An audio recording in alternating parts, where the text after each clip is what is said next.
Hi friends, welcome to my channel. Chicken fried rice చేస్తున్నానండి. Chicken fried రైస్కి కావాల్సినవి ఉడికించిన రైసు, అరగంట ముందర మ్యాగ్నేట్ చేసి పెట్టుకున్న చికెను, 1 కప్పు క్యారెట్ తురుము, క్యాబేజీ తురుము, వెనిగరు, డార్క్ సోయా సాసు, మిరియాల పొడి, సాల్ట్, ఉల్లిపాయ ముక్కలు, బీట్ చేసి పెట్టుకున్న ఎగ్స్.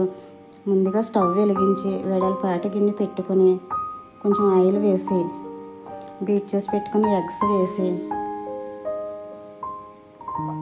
దానిపైన కొంచెం పసుపు, సాల్ట్, మిరియాల పొడి వేసి చిన్న చిన్న పీసుల్లా చేసి ఒక ప్లేట్లోకి తీసుకోవాలి. తర్వాత మ్యాగ్నేట్ చేసి పెట్టుకున్న చికెన్ వేసి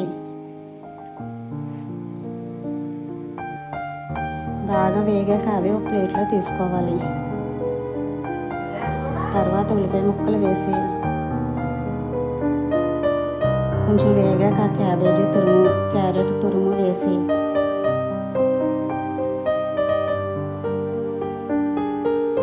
కొంచెం వేగాక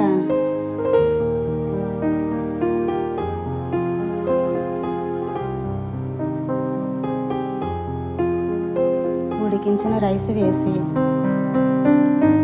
ఒకసారి కలుపుకొని మిరియాల పొడి, వెనిగరు, డార్క్ సోయా సాస్ వేసి బాగా కలిపి